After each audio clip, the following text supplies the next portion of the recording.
I'm going to start with just to go simple. This question doesn't need a lot of setup, hopefully after that speech. But what are the dangers of a world where we believe that fake news is real and real news is fake?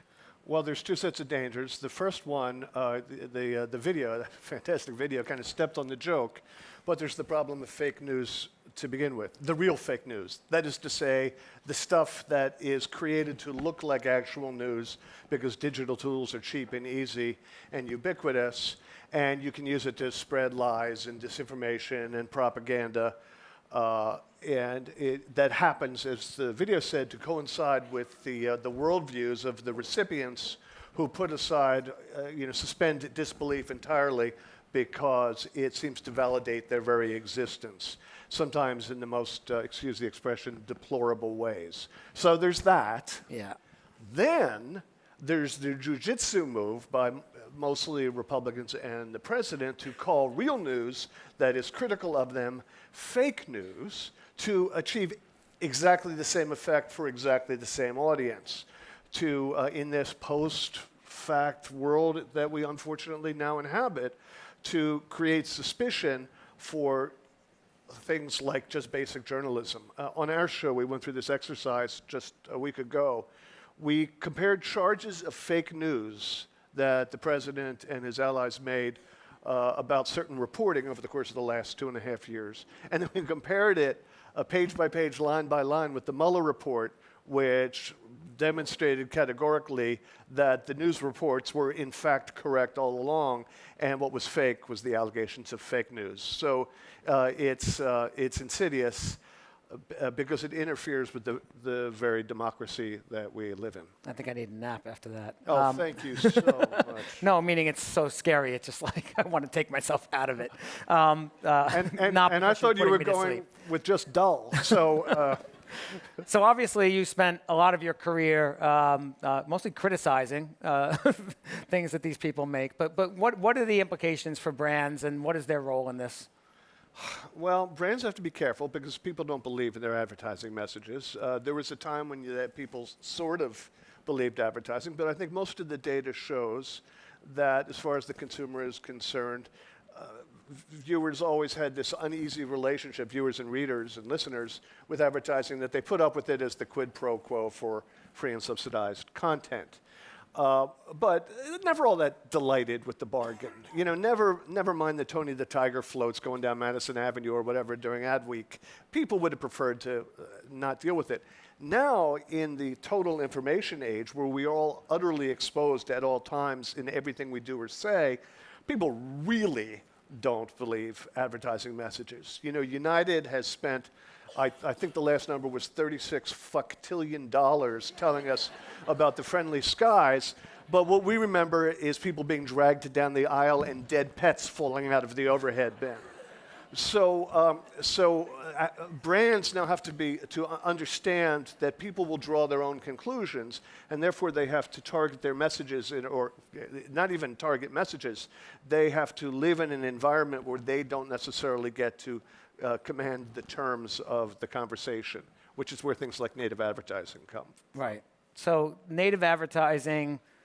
When you have brands that are trying to use native as a way to possibly pretend they're editorial or hope to be misconstrued or interpreted as editorial, it's one thing, and there's a danger in that, and I agree with you. What about when brands are just creating content, telling stories that people might actually choose to spend time with, and the source of that story is not hidden?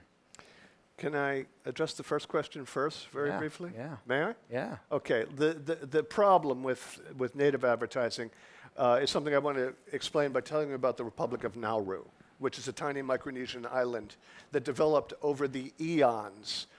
It was encrusted with guano, seagull shit, and which is the perfect, purest natural form of phosphates. And after World War II, Nauru, this little speck in Micronesia, had the highest per capita income of any nation in the world because the government was just mining the guano, putting it on barges, shipping it out, and every Nauruan got a check every month for simply existing. And then, after scrape, mine, dig, ship, they ran out of guano. And that is what brands are doing with some forms of native advertising that trade on the trust of the media where they're appearing. Trust built up not over eons, but certainly decades, and in some cases centuries. And then scraping it off, carving it away for the cachet, the prestige, and the credibility that the media confer. Well, over time, you scrape away all the value. If you're willing to change bird metaphors, you start to kill the goose that lays the golden egg. And native advertising, by tricking readers and viewers into thinking they're looking at organic editorial content, are bartering away the very resource that they're depending on. Of course, it's not always. Yeah, what about legitimate brand content? Michelin Guide, BMW films, and everything that's come since. Brand content, as a concept, is fine. In fact, brands are obviously experts in their field, so they have a lot to say about the categories they're doing business in.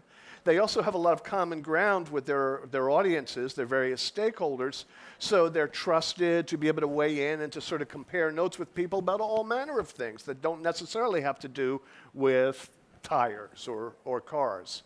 The problem is, as all the data show, people, because they think advertising is spam, the more they know that what they're seeing is branded content, sponsored, paid for, and created by advertisers, the less likely they are to consume it. And so, almost universally, brands obscure the provenance of the content. They hide. It's a trick. It's a deceit. And that deceit creates the narrow effect. But when brands are open and honest and disclose with pride about what they've produced, while the click-through rate may not be as good, at least there is no harm being done to the overall ecosystem. So go crazy, but for crying out loud, disclose. And I don't mean a little bug that says sponsored content, because isn't all content sponsored content? That's a rhetorical question. Now, when I called and asked you to do this, mostly because of your role in On the Media, and obviously you've done a lot about the whole fake news issue over the years, the last few years in particular, I found out that you were doing something that in the 30 years that I've known you, you haven't really been known to do, which is work hard, which is to develop your own initiative that in a lot of ways is directly related to this and to the fact that we've lost trust not just in governments, but in democracy. Tell us a little about what you're doing. Yeah, the Edelman Survey and many, many others document not just a slide, but a precipitous drop in trust against all institutions of our society, including government and even democracy itself. I mean, I could show you slides of 10 or 15 data points that would scare the bejesus out of you, but I've got 3 probably appearing behind me. And if you think about that for a moment, you understand that our democracy is in trouble. And I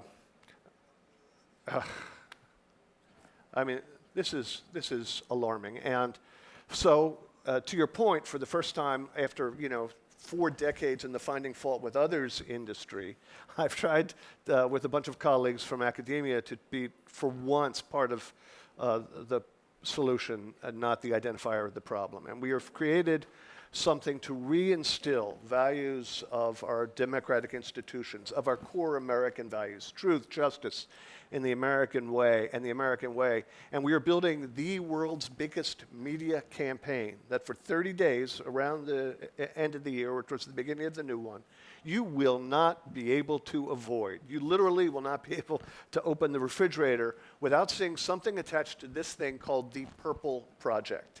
And it's education, it's drama, it's music, it's gaming, it's K through 12, it's university, it's live events, it's every damn thing to educate, to dramatize, to illustrate the stakes that are at stake, and along an ultimate goal to increase not only faith and trust in the American way, but also to spur civic engagement, to change civic behavior on a grand scale. Our goal is to do what friends who don't let friends drive drunk did for driving under the influence. And We've been working on it for 14 months, and we're just about to announce it to the public. So you've got a lot of influential people in this room. If they want to help, what can they do to help?